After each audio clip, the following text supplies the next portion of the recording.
Today's guest is very fascinating because it's about psychedelic medicine. Now, quick disclaimer, psychedelic medicines are, or substances are still illegal in a lot of parts of the world. So this is not, condoning or suggesting that you should go out and do that. You definitely need to talk to your professional or health professionals. If this is an experience you decide is for yourself, make sure you're doing it with people that are responsible and have experience and access to the proper support structures that you need. For me, I don't think this is an experience that I'll ever have. It's something I'm fascinated about. There's a lot of research on how these types of medicines can help PTSD, anxiety, depression. And research is being kicked up again through popular support with Tim Ferriss, or if you've read Michael Pollan's most recent book, How to Change Your Mind. I think there's a Netflix series on it.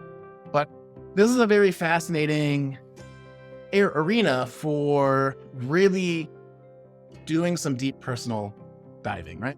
And it could be a bit spiritual in the fact that it allows you to connect more and be more empathetic with people, or to access something that feels greater. But it's a path, and again, it's not for everyone.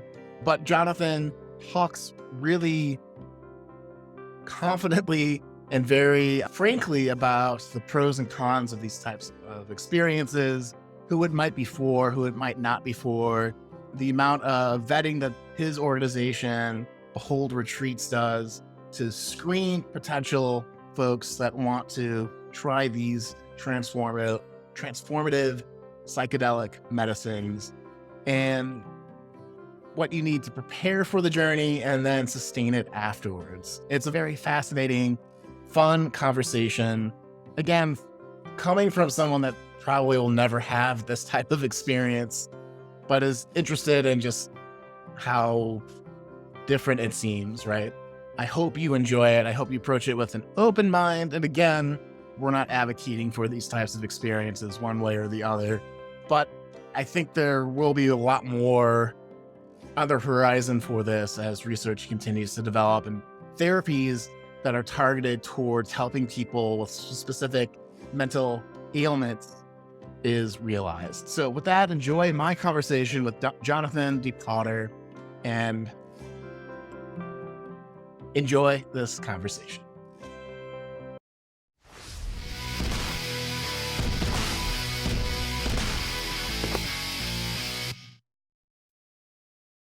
How's it going, Jonathan?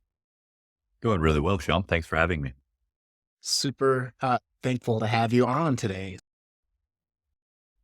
Right off the bat, you were talking about plant-based medicine or plant-based medicine experiences I saw in a lot of the research I did for this interview today. So first off, what do we mean by that? What kind of plant-based medicines are we talking about? And full disclosure, I've been resistant to these types of experiences myself going on. So I have a lot of questions, and I'm just really curious about this topic. So you want to explain what, I guess, plant-based medicine is right off the bat? Yeah, sure. Happy to share. So generally speaking, when you hear people talk about plant medicine or psychedelic medicine, there's a bit of an interesting overlap between those two groups. So generally speaking, when people are speaking about plant medicine, they will be talking about, say, ayahuasca. They will be speaking about perhaps San Pedro. They might be speaking about iboga. So these are all powerful entheogenic or psychedelic medicines. They can be found naturally occurring around the world. And then confusingly and perhaps unhelpfully, there's also medicines such as psilocybin, which is actually magic mushrooms, which is, of course, a fungi. And then there's medicines such as bufo alvarius or 5-MeO-DMT, which can come from a variety of sources. It can actually come from a plant. It can come from an animal, and it can also be synthetic in nature. And generally speaking, when people are talking about psychedelic medicine or plant medicine, they're actually speaking about the broader collective category of psychedelic medicine rather than some subset. But again, the definition that sits in people's minds can actually vary person by person. And so Okay. there's a little bit of disambiguation sometimes required when people are getting into the weeds. But generally speaking, these are medicines that are number one, neurogenerative, which means they facilitate the growth of new neurons.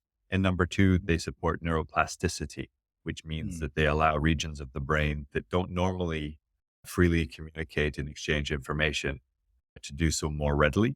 And then they can also facilitate really powerful transformations in healing. We can relive childhood traumas, begin to release and work with some of the energies that are down there, some of the impacts upon our own development that have taken place, and also deep spiritual experiences. So, improving our understanding of what is. You hear about people experiencing universal love and the interconnectivity of all things, and all of these other kind of more cosmic and mystical experiences that have been written about for hundreds and thousands of years. Right on. Okay. Thanks for clearing that up and giving us a little bit of some of the common reasons why people might use psychedelics or psychedelic medicine. So I'm curious, with a little bit of the definitions out of the way. I was watching a YouTube video. You were explaining your experience about how your parents, growing up in Hawaii, how your parents were, I think you said hippies is the quote, and how you rejected substances up until mid mid 30s, or you had a successful career, you had a successful life, and then somebody convinced you to give it a try, and you were ready at that point in time. Could you explain? So in my world, I like to call it the call to adventure. When somebody sets off to live a more meaningful life or make a bold decision to transform their lives, there's usually something in their heart or their soul that's calling them to something more. And so I was Yeah, curious, did you have that moment? And could you explain a little bit about that? I did. I certainly did. I was Cool. working in Hong Kong as a strategy consultant. I had been doing that for about 5 years. And for those first 5 years, I found that incredibly intense, but also I found it meaningful. Mm. The learning curve was very steep for me in moving into that line of work. Most people, if they get into consulting, they generally start straight out of university. It's the way in which you forge your early career skills in the corporate world. But I joined consulting when I was 28, and I Mm. joined in a role that I think was probably a little bit senior for me, if I'm to be honest. And so the Mm. learning curve would have been steep naturally. In this instance, it was very steep. And so I found those 5 years very rewarding.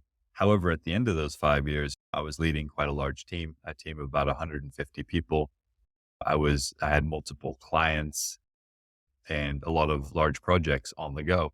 I just remember reaching this place of that no longer having any meaning. So whether I had gone for another client, another bigger project, another type of project, I just remember looking at myself in the mirror and going, I don't know what the answers to life is, but I know that this isn't it. And Mm. at the time, I was an atheist. I didn't have any spiritual experiences of my own to speak of. And so at that point, I had to begin a search. And I took a year off. And as part of that, attend one of these first retreats myself about 7 years ago now. And so, yeah, that was the opening for me in terms of, shall we say, creating some new meaning. There was a lot of healing to be done as well, Mm. but certainly it opened the doorway to spirituality and new meaning in life. Right on. Right on. I am not sure if you're familiar with Michael Pollan's How to Change Your Mind book. And Tim Ferriss has done a lot of work in funding research in psychedelics. So it's always been something I've been a little bit more interested in as I've gotten older. From your experience, did it feel like a switch?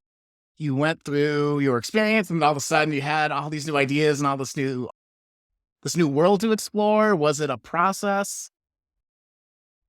What are the pitfalls? I had so many different questions, but maybe start with Yeah. like, how was that transformational experience before and after the event? I don't know what to call it, but Yeah. I will share that I I wasn't very well prepared for the Mm, experience, nor did I really receive any meaningful guidance coming out of the experience. And I went into the experience as an atheist and I came out honestly pretty confused. I had some very powerful, very frightening experiences, I would say. And mm, I've spoken about that a little bit in the past. It was really, I was not in a good way. It was a very challenging experience for me, particularly the first, the first ceremony, but also the first ceremony was really just a lot of mm, fear coming to the surface and a lot of fear that I didn't know how to process because I wasn't well prepared for the experience.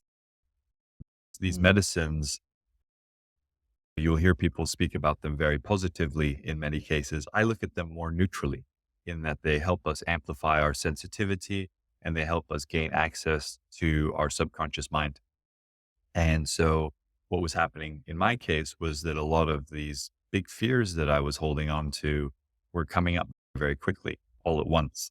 And for me, someone who was at the time quite emotionally disconnected from my childhood traumas, it was really just a lot happening all at the same time. And so I was contracting in fear away from the fear rather than able to work with the emotions, release the emotions, and to progress through the trials and tribulations that were presenting themselves at that time. And it took me many years to actually recognize what it was that had mm, taken place on retreat. Now, that being said, I did have some very positive transformational experiences as well. In the second ceremony, there was a moment where I remember just receiving this download of, wow, there's nothing holding you back in life other than you. And it was so clear. It mm. was a message that was like felt in every cell of my body at the same time. And then there was this little piece of doubt that crept in and it was like, yeah, but it's not 100% me. There's these other factors around me as well. And my boss did this and that and the other thing. And then the message just came back like 10 times as strong. It was like, it's just you. And it was simultaneously the most empowering, humbling experience that I had in my life to know that we are really the creators of our reality to such a strong degree. And that all of the things that present themselves in terms of challenges and arguments and dynamics at work, talk, those are all things that we've chosen. Those are all things that we've created so that Mm, we could further our own evolution. And, and yeah, I gained a lot from the experience, but equally part of my motivation for establishing Behold Retreats was very much to provide a lot more support and a lot more guidance than I mm. had received for my first experience. Right on. And you set me up for my next question beautifully, and that is, what do you wish you would have had in that first experience to prepare yourself for it? And then what kind of guidance should you have had or would have been the most helpful in that moment? Yeah, if I can speak in general terms, most people come into this work with uh, some intentions, some motivations themselves. So I mentioned some of those motivations before. In my case, I think I was really just searching for more clarity on what I should be doing. I was taking this year off from work and, you know, just seeking a little bit more clarity in that sense. However, I didn't really do much deep preparation. So I didn't have any tools for mental and emotional work going into Mhm. that. If your education was anything like mine, John, you probably weren't taught tools for managing your mind. You probably weren't taught tools for managing your emotions. And th- that's predominantly how most of us experience ourselves is through our thoughts and through our emotions. And so we are like a bit like babies in a sense out of school who still don't have any of the core life tools for managing ourselves. And what we do with our guests and what I wished was there for me is really setting very deep and meaningful intentionality that relates Mm, to the emotions that are presenting, the thoughts that are presenting in your everyday life. And for most of us, there's some version of I'm not good enough that is playing out in our mind. And there's many reasons for that, but fundamentally it's not true. And so there's a bunch of stuff that needs to be surfaced and processed and ultimately released. And so that ultimately you can begin to find love for yourself. And then once you find the love for yourself, then you're going to find a lot more love in life more broadly. And I think mm. that's really what work is all about. It's yeah, you go have cosmic experiences and thought, but ultimately it's about how much love do you show up with for yourself and the world on a day by day basis. So that's really what I wish was there for me, as just a lot more preparation for such a powerful and transformational experience. Because yeah, ultimately we're left after such an experience, we're left again with our own minds and our own emotions. So unless we move the dial in terms of how we manage the mind and manage the emotions, then we've just had this kind of multi-dimensional experience, which honestly can bring some confusion. It can really shape the way in which we perceive reality. And so doing that without any tooling, I don't think is necessarily as, it's just not as beneficial as this work can be. Definitely. Definitely. And so I'm curious, could you go into maybe a couple of specific tools? Because I imagine that whether you have a psychedelic therapy session or experience or not, like you're saying, we're not trained in any of these tools to help us navigate and live in this world. Regardless if you have that experience or not, what are a couple of common tools that can help people manage their thoughts, manage their emotions, and manage their intentions? Yeah, absolutely. So I think I'd start by mentioning meditation, of course, just the practice of sitting down and trying to find inner peace and Mhm. watching the thought machine that is the mind do its thing and try to peel you away from a state of peace. And, once you really go for it for the first time and you sign up for a 10-day silent meditation retreat Mm, and you begin to witness the level of activity and the degree to which one is not choosing the the thoughts that are coming into the mind, is really quite alarming, actually, because you just see, wow, this thing is not really being driven by me, but certainly there's a lot that's going on in here. And so I mhm, think that's one I would say meditation. I think also there's tools for metacognition that I would say just to help us become more aware mm, of the thoughts and the thought patterns that are emerging. The distinction there is you are the thing that's watching the thoughts, not the mm, thoughts themselves. And so I think in the Western world, we have come to identify so strongly with our own minds that we've really reduced the human experience as a result. It's, I think, for so many of us, which was the case for me for so many years, I thought my mind was the top of my hierarchy of self. And it's not. The soul, the spirit is the mm, top of the hierarchy of self. mm. And that goes perhaps even further, depending upon how deep down the rabbit hole you go. But but fundamentally, yeah, returning the mind to be back in service to the whole, rather Mm. than the mind thinking that it's the big boss. These medicines play a really powerful role within that. But ultimately, we need to hang on to that understanding, that metacognition, that awareness, in order for us to really benefit. Hmm. The third thing I would mention would be emotional processing. In my case, I had a big trauma when I was about 4 years old that was hidden from my consciousness. And it was actually not the first retreat that I discovered or rediscovered that experience, but a Mm, subsequent private retreat that I did. And through that, I came to recognize there was a lot that was just fundamentally emotionally disconnected mm, in me through that huge trauma that I lived through when I was 4. mm, And what we're trying to do through this work is to connect mind, body, heart, and spirit back into the ways that they should be connected so that we can feel good enough. We can feel whole. And So for me, emotional processing has been a really large part of that. And so just feeling the sensations in the physical body and saying, okay, what are the energies and motions? What are the emotions? And then through using the breath, feeling into those sensations, bringing more energy to those emotions, and then processing and releasing those emotions. That's a very powerful tool to begin to let go a lot of the stuck energies that are in the body. So those are the kind of three of the tools that I highlight. We do a lot more in terms of also visioning. Anything is Mm. possible in relation to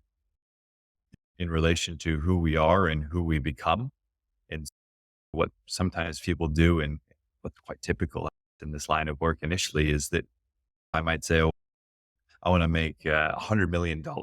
Maybe that's my goal. That's my intention." People are often bringing, some perhaps egoic intentions, and this is where I think a coach can really help us in relation to this. Do you really want $100 million, or do you want more self love? And usually through conversation, it's okay. Yeah, I actually want more self love, not $100 million. And so these medicines, they do respond to intentionalities. They putting a stake in the ground in relation to what you want.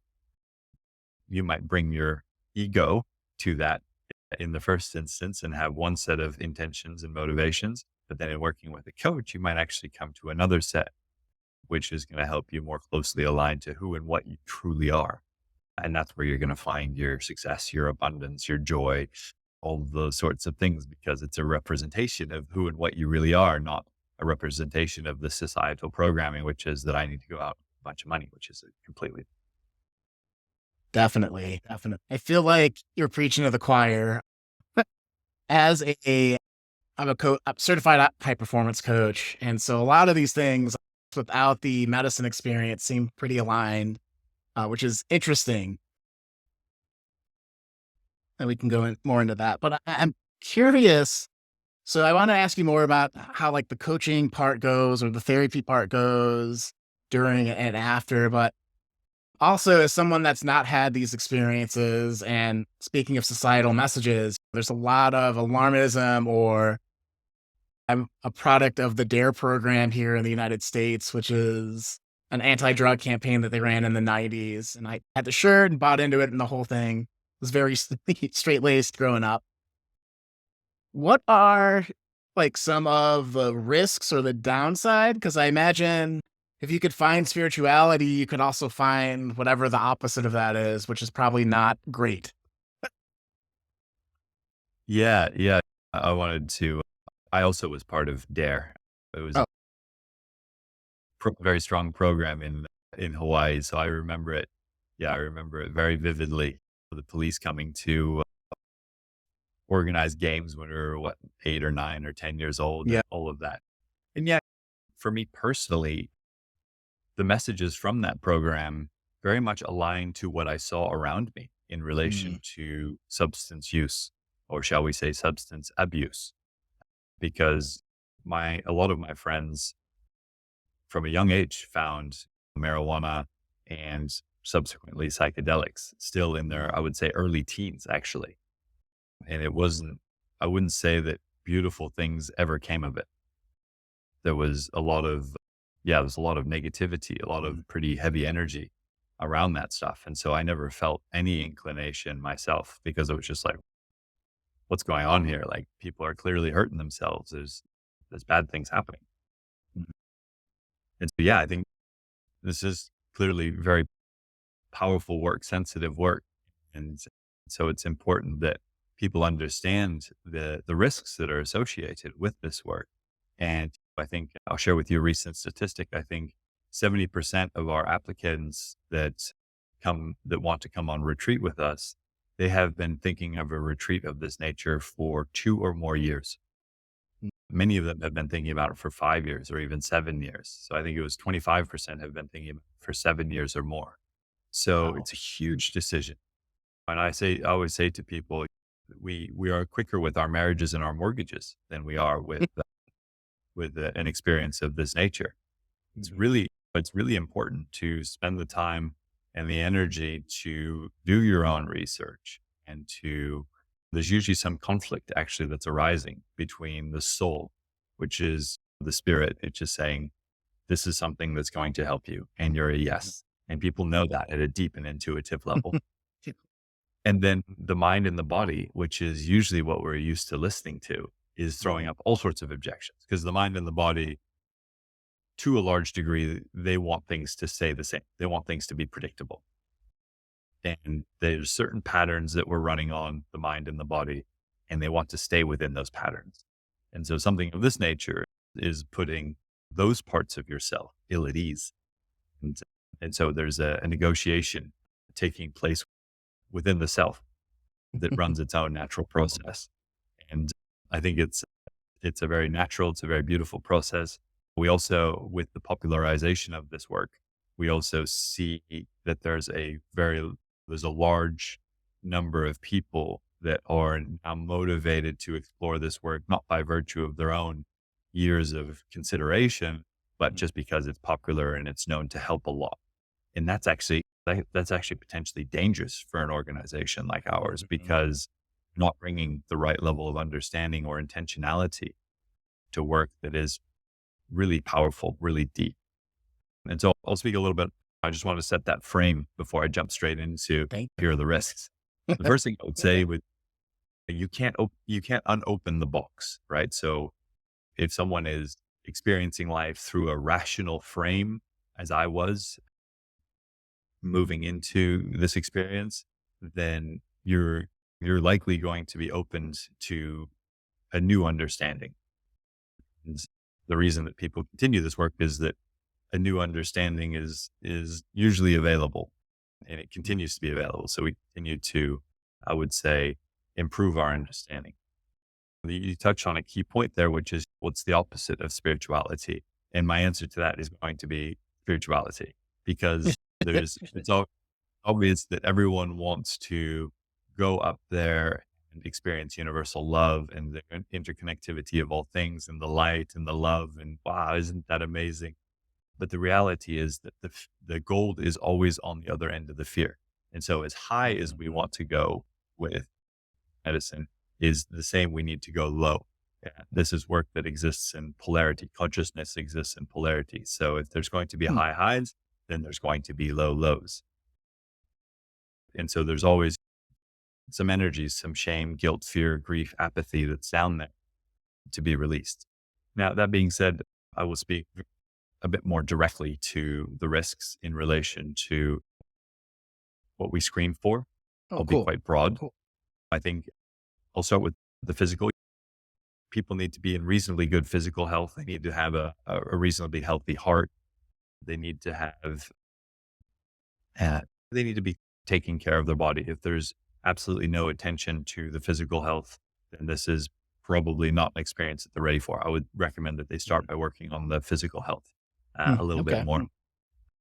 The if people are not eating, if they're eating a whole bunch of processed food and a bunch of preservatives and toxins that are in the system as a result of that, and they step straight into a ceremony, say with ayahuasca, that would also not be a very good outcome because these medicines detoxify the physical Okay. body. And so there's actually a strong requirement to take 3 weeks of time to really prepare for the experience, prepare the physical Mm. body so that the body is clean ahead of such a powerful experience. And then the other things that we screen for is if people have serious mental health conditions, bipolar, schizophrenia, multiple personality disorder. These are things that certainly they can be helped. And there's a lot more science that's coming out now around the potential for these medicines to help with these, I would say, more serious mental health afflictions. But the sensitivity of that work, as you can appreciate, is very high. And so for an Mhm. organization such as ours, the chances of having, shall we say, an episode, something that destabilizes that person even further from where they are, is considerably higher. Now, if you ask me, we've got very experienced medicine guides, people who really know this work. And so when they are looking at someone, they know where they're at and they know if and how they can treat them. They're looking Okay. at things from a very different perspective than, say, a rational Western doctor. They wouldn't Mm. even necessarily provide the same types of labels to the condition that the person is experiencing. So for multiple mm, personality disorder and say what a medicine guide or a shaman might say. They might say there's another spirit that's in your being. And so we're going to remove that spirit. So mm, that's the way in which, shall we say, more indigenous traditions might look at a condition such as that one. But I'm giving you a more kind of a Western frame in terms of the do's and do nots of psychedelic. And then obviously we're also looking for things that have come from the past, right? So if there's major addictions, if there are huge abuses and dissociation is common, very strong suicidal ideation. Those are also things that we would screen out just by virtue of this being high risk for us as an organization. It's not mm. to say, again, that these can't help those people, but rather that it's just we're not in a position to be able to help them. We would generally recommend that they go find more personalized attention that is more one to one in nature. We do provide private retreats, but it's just that's such a sensitive group of people to work with. In terms of let's just say that you don't fit any of the categories that I've just described. You're healthy, you're doing pretty good in life, everything's moving in the right directions. You've passed a quote unquote safety screening for a retreat of this nature. What's the risk there? The risk there is that you change. I think all else being equal, there are some risks of some destabilization, right? Because we all understand reality in our own way. There's a quote that I really love in relation to this, which is that what seems to be is to those Mm. whom it seems to. Hmm. So I think if we think about the state of the world at the moment, it's very clear to me that a lot of people are coming to understand that many of us fundamentally inhabit different realities. And it's not that Sean's reality is right and that Jonathan's reality is wrong. It's that they are just different realities. We're different consciousnesses. It's our own consciousness that mediates the entirety of our experience. You've never had an experience that was outside of your consciousness. It's the lens through which we perceive everything. And so when we do this work at a high level, we are changing the lens in a very deep and fundamental way. And so I used to experience reality as material and dense and 3D. And now I don't. I experience reality in quite a different way. And the Mm. material and the dense and the 3D is a part of that reality, but it's not the entirety in the way in which I see things. And by definition, a successful transformation is destabilizing, actually. There's no soft way to change the nature of the lens through which you perceive all things. And so that's why it's as and when these major transformations in perception do take place, it's really important to work with a coach, with a guide that is going to help you find new stable foundations for the ways in which you perceive reality, because there's a lot that's going to shift in relation to perhaps what you do for work, where you find joy, how you relate to one another, how you relate to yourself, how you want to spend your time, how you don't want to spend your time. Mhm. All of these things are going to shift. And so I would say to people, I can't remember if I just said it, but you can't unopen the box. So once you open this, it's open and you're like, wow, okay, so reality is not what I thought it was. And so if one major shift is possible in the way that I've just experienced, then what else is possible? If you're a curious person, as I am, then you're going to be inclined to continue the exploration of what is. And that's a deep process and not for everyone. And so it's important that people really consider if they're ready for this. So I hope that gives some context about what I would describe as the general risks as well as the risks to the stability and the way in which you perceive. Yeah, no, that definitely paints a great picture for. So I'm a systems guy by training, and so we have an adage that garbage in is garbage out. And I would never Uh, say that your physical body, your emotional and mental states are garbage, but if those aren't right, going through this transformational process, it's going to be a different experience based on how those levers play in your life. So I absolutely Love that idea. And the idea that this is a one-way street. You're not going there's no way to tread backwards.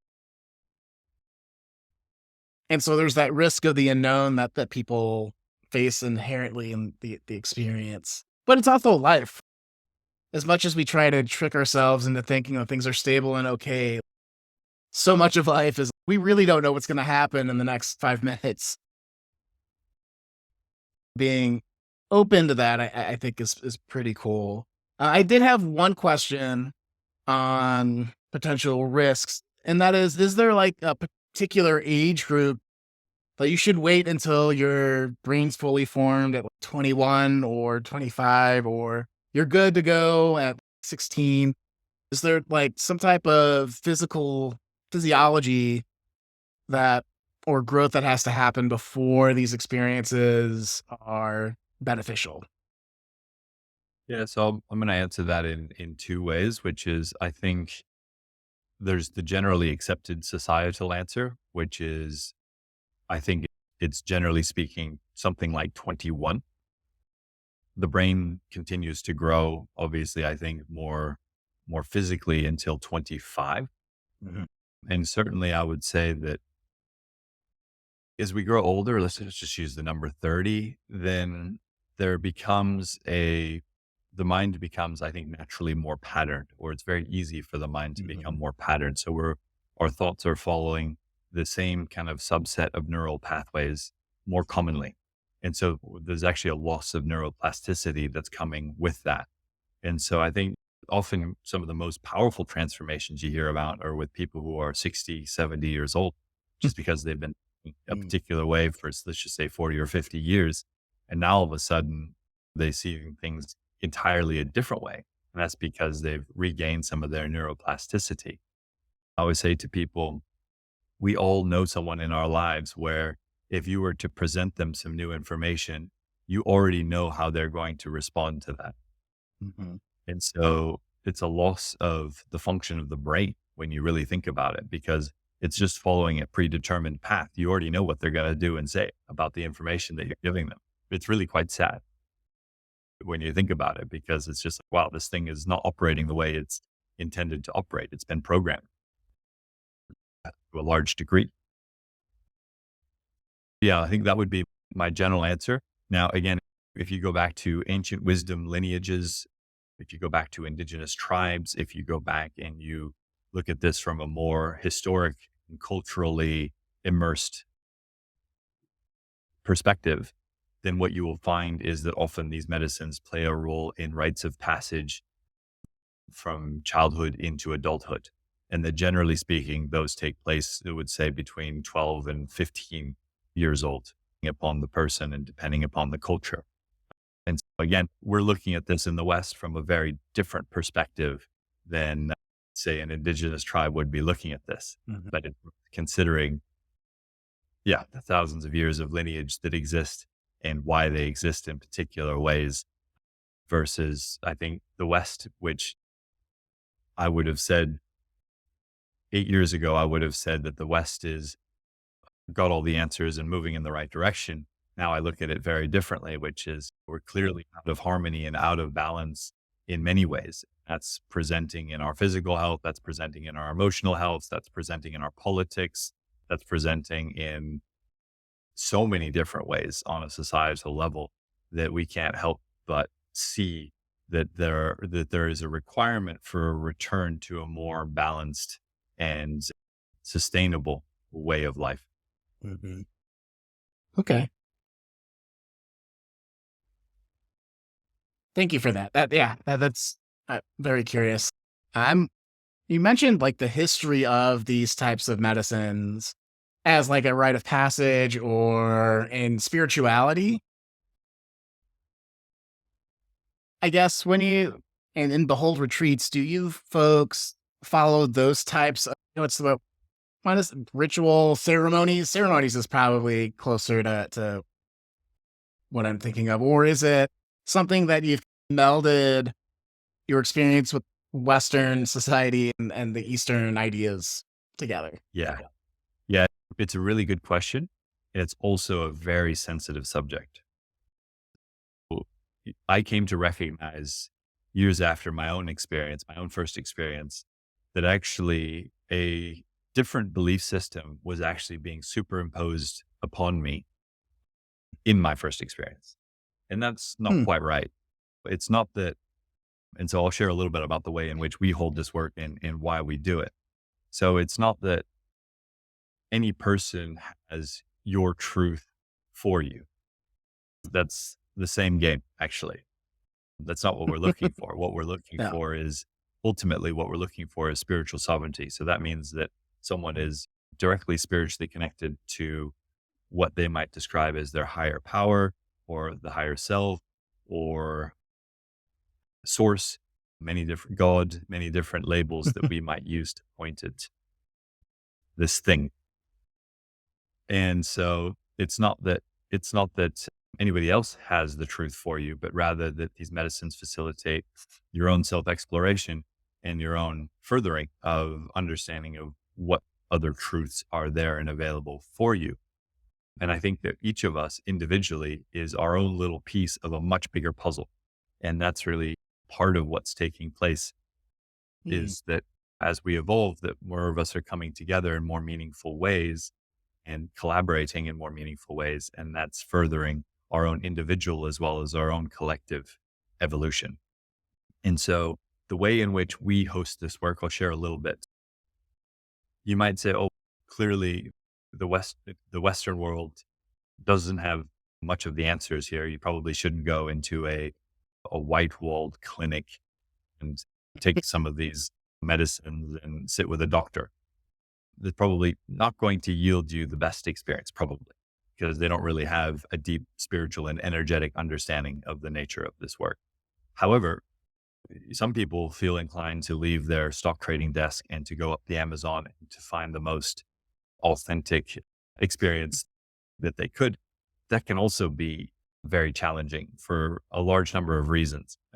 What I often say is that large group ceremonies may be the norm for these indigenous tribes, but they were generally dealing with, say, the last 3 or 6 months of tribal drama that they were coming together to clear the air. Whereas we're bringing multi generational trauma, stuff that's been passed out for generations and generations. So we're bringing a much different type of energy. And so we host this work with number one, small and focused groups. So typical group size for us would be 7 to say 10 or 11 guests, which is much smaller than what is typically out there. We respect all faiths and all belief systems.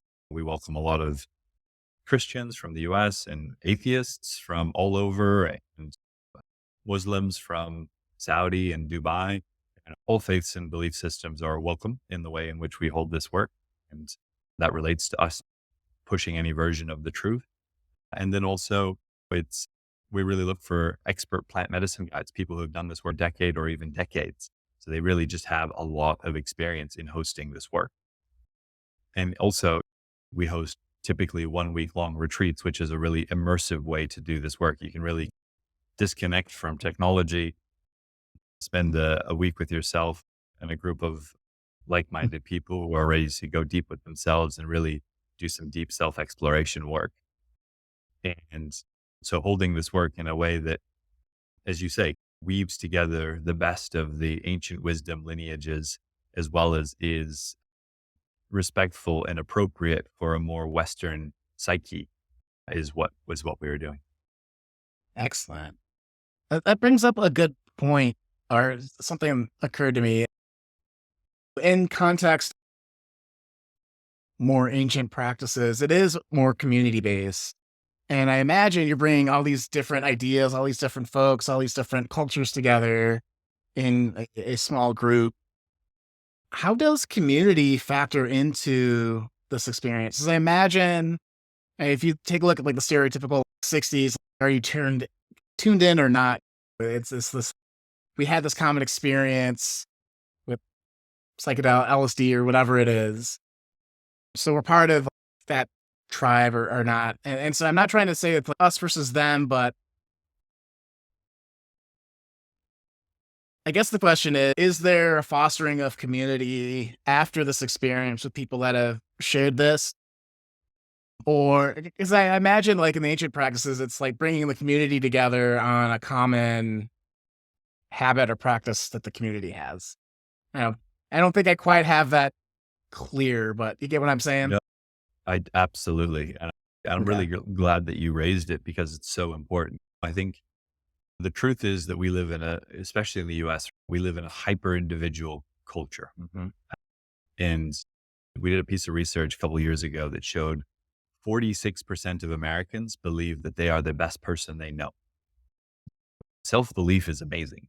Don't get me wrong, but that's a level of ego, I think, that is really Mhm. unhealthy. And you can see it each time. I no longer live in the US, but each time I visit, sometimes I'm just sitting next to the table. There's a table next to me and I hear some of the conversation. I'm just like, wow, this guy's really, he's speaking for like 25 minutes straight without a single break for any other person to even provide one little bit of information or to receive in knowledge receiving or anything. It's just like this one-sided dynamic. Wow, this is really fascinating stuff. You don't see that in Asia where I live. You don't see that at Mm. all. And so I point at that because I think community is so important. And one of the things that I think that we are guilty of in the West is turning everything into a problem. And Mhm. with the growth of ongoing self-help work, and dare I even point the finger at plant medicine work, coaches, therapists, I think we're all guilty of this to some degree, is that what we've done is we've turned human beings into a problem to be solved. And that's really a, a big mistake in my understanding, because I think the human experience is something that's not always easy, but it's certainly something to be celebrated and something to be celebrated together. So that's why I Mm. think it's so beautiful that you raise community, because I think that's what we're missing so fundamentally in Western culture. We feel disconnected. We feel like we don't belong. And because we're so disconnected, because we don't feel like we belong, the purpose is missing too, because it ultimately Mhm. comes back to service. Or once you have done enough of your own exploration, and we've all got some stuff that we want and need to explore in order to further our own evolution, we need, like, generally speaking, we will have some lower level stuff that attracts us in life, right? So it could be greed, it could be pornography, it could be alcohol, it could be bad substances, it could be chasing after the other gender, it could be many things that are Mhm. work actually is another addiction, highly normalized addiction. Yep. Any way we can feel like we can escape ourselves. And it's important. I think community plays such an important role at really helping people see themselves more clearly, because when we're all living in our own apartments and whatever it is that makes us feel comfortable, turns out that life isn't as meaningful or as valuable as when we're living in systems where there is mutual care for one another, and different people can see different aspects of yourself on a more regular basis. And then as a result of that, help different aspects of yourself on a more regular basis, because that's where it's really going to help you forge your soul. Because that's what I believe the purpose of this experience is. There's another quote that I love to share here, which is, your soul is for the benefit of mankind. I came across that Mhm. one recently, and I just really love that Mm. because it points at this really high point that there's this, you're this, you're this soul that's here on earth. And there's something very unique, very special, very individual that's embedded in your DNA. And Mhm. your job as a human being is to do what needs to be done in order to access more and more of what you really are.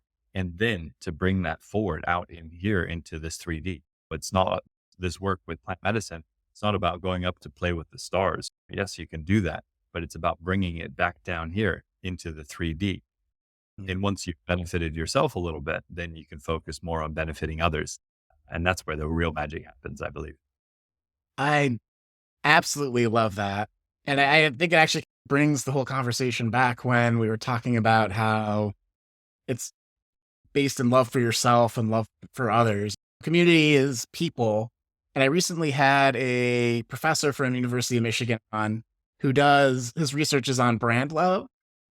Mhm. And he has a book that he came out about it called The Things That We Love. And it basically saying that everything in our life that we love, if you have attachments to like your microphone, your guitar, TV, or whatever, it's really just a proxy for and in relation to the people that you love. I love my TV because it brings my family together. We watch movies together, and that's what I want that community experience. And it's a weird. This is a psychedelic therapy is a different kind of way to maybe get there, but it's interesting to see how that idea. It's all at the end. It's all about love, right? The Beatles had it right. It's all about love. So that's awesome. 100%. 100%. Yeah, I agree with that. And I think also in our retreats, you also see a lot of people quickly develop a lot of love for one another. And Mm, it's interesting, right? Because we have so many loved ones around us in our daily lives, and yet somehow, for often for many reasons, there's some conflict, right? There's some mm, karma between us and the ones that are closest in our lives. And so it can be difficult to feel that kind of unconditional love for mhm, our parents and the ones who are closest to us. It's conditional, and it's hey, let's maintain use. This is your side of the fence. That's my side of the fence. And so it's interesting when you see a whole bunch of strangers come together and they have some meaningful breakthroughs. They really support and love one another, how quickly deep and meaningful bonds can form. And so in our chat groups after the retreat, you can really see how well people are connected. They want to stay mm, connected. They want to go back on another retreat together in the future. It's really amazing that when we open up to the power of love, how much becomes available to us. mm. Awesome. That brings up a good point. So, having run a bunch of these groups over time, of course, the processes and things. So, I'm always looking for patterns. I'm curious, are there any discernible patterns of transformations that generally people have? Like maybe it's unique for each person, but I mean, have you seen any trends or any kind of threads of commonality that maybe surprised you? I'm just super fascinated. So this is cool. Yeah, it's the question is interesting because my mind immediately went into the number of different ways in which I could answer that question. Because there's so many ways to answer that question. And the answer is, of course, yes. I would say that there are a set of relative patterns and there's a set of absolute patterns, right? So Mm, we all have our own relative human experiences. And then as far as I can tell, there seems to be also absolute truths that each of us can discover for ourselves. That's why whether we read the Upanishads or the Bible or the Quran or dot, there are many universal truths, absolute truths that are common across cultures, across time when you read what mystics have captured. And so I think certainly there's a lot of absolute truths that we see over and over again. People are like, mm, oh, the only thing that's important is love. And you're like, yep, of course. Or everything is already in divine order. And that's a really beautiful experience where mm, you go, oh, I see the role that because it's without a doubt, there's a lot of suffering in this world. There's a lot of things that we often wish were different. And so it's very mm, easy to, most of us think that things will be okay when, and that's actually a mm, very painful place to be. Like things will be okay when there's world peace, or things will be okay when I get my promotion, or things will be okay when I find the love of my life, or, and so we're actually, to a large degree, we're removing ourselves from accepting reality as it is here and now.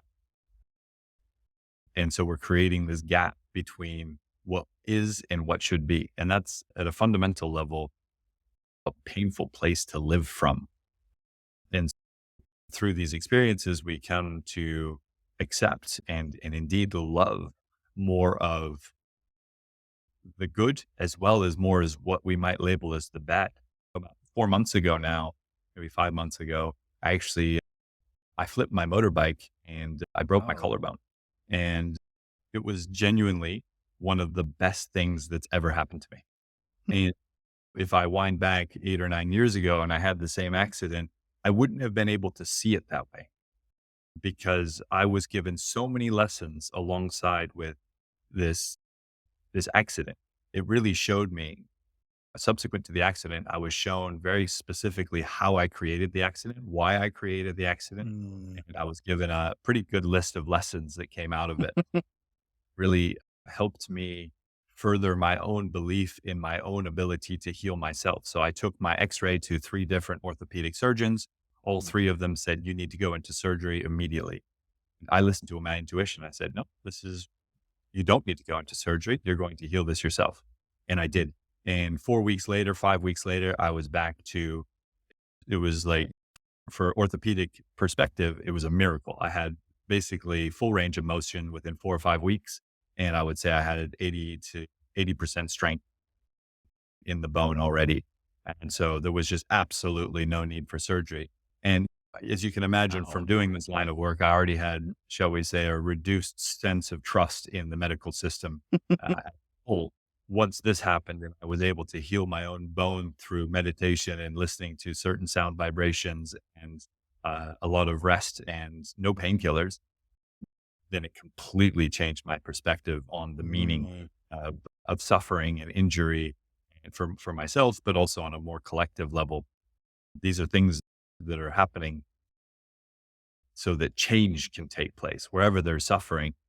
It's the universe trying to nudge us in a direction to have more love fundamentally Mm. so that we experience less suffering. Wow. That's amazing. I'm glad you're okay too. It's such a cool story. Shifting gears a little bit before we close up, if you could start a meaningful revolution out in the world, a fulfilling transformation, an authentic movement, what would you call it and why would you call it that? Yeah. I would call it, why am I creating this? I love that. So we tend to identify with the experience and we ascribe all sorts of stories and narratives and, Mhm. oh, this person did this to me and that happened to me and it's not fair and this should have happened or that should have happened or I should have gotten this or I should have achieved that. And it's just not true.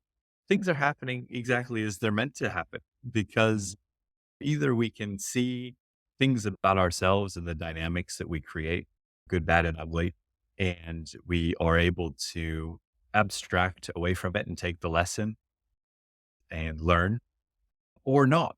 And so there's a quote that I love, which is like, smart people learn from their lessons, wise people learn from other people's lessons. Mm. And I really like that. And so once we begin to engage with the world in understanding that we are co-creating 100% of our Mhm. reality, that everything really begins to take on a new significance. We really begin to think much more clearly about how we want to spend our time, how we want to spend our energy. And, and each time suffering emerges, an argument either with my mom and we have lots of dissonance between us. We love each other a lot. She's on a healing journey herself and there's a lot of love between us, but certainly dissonance can arise. And Mm. the question I always ask myself is, okay, why am I creating this? What's the lesson? And for me, my mother is my teacher for unconditional love. And it's really hard. It's really hard. It's much harder than treats to truly love unconditionally. She's going through a really intense period of her life from a health perspective. And from my perspective, there's some inconsistencies in the ways in which she's managing herself and her condition. And it's sometimes I feel like it's just, it's that I want good things for her more than she wants good things for her. And for Mm. me, that's a very painful thing to experience at times. It's hard to stay in unconditional love when you're sometimes seeing someone who's doing things that are not necessarily what you think is in their best interest. But it is in their best interest because they inhabit a different reality than you. And so to be just truly accepting and truly unconditionally loving is is I think is one of those things that it's a big lesson. And for all of our major friendships, all of our family members, each and every one of the people who are close to us, they have major significance in terms of their ability to help you see something big about Mm. yourself. And so when those dissonances arise, rather than to shy away from it and say, okay, let's just talk about this later, my encouragement would be to lean into these experiences. Be like, you really are seeing things differently than I am. And that's okay. And I honor that. And I love you. And I want you to take some time and energy to understand how I see things and why I see things the way I do. Because between those two versions of reality, there's a higher truth.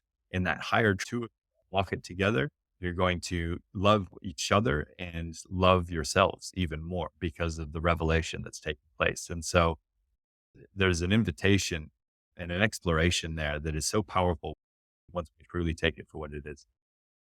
Wow. Why are we creating this? I Yeah. that yeah, I love that whole idea. I'll just leave it at that because I think it's great. Jonathan, before we let you go, if people want to follow up with you or with Behold the Retreats, what is the best way for folks to reach you? And I'll put it in the show notes. Yeah. Generally speaking, through our website, we do have a little following on Instagram, but we do most of our work online through our website, behold-retreats.com. We do things a little bit differently. We select each of our guests individually. And that's really important to us. We want to make sure that we're really able to be of service to at a high level to each and every of our guests. So there's no big green book now button on our website. Awesome. Cool. Definitely go check out Behold Retreats there. I'll have that in the show notes. Jonathan, thank you so much for being on with us today and sharing your wisdom. Yeah, thank you, Sean. You've asked really great questions. The time has flown by so quickly, and yeah, it's been a real pleasure. Likewise, man. And with that, thanks for joining us on the Meaningful Revolution, folks.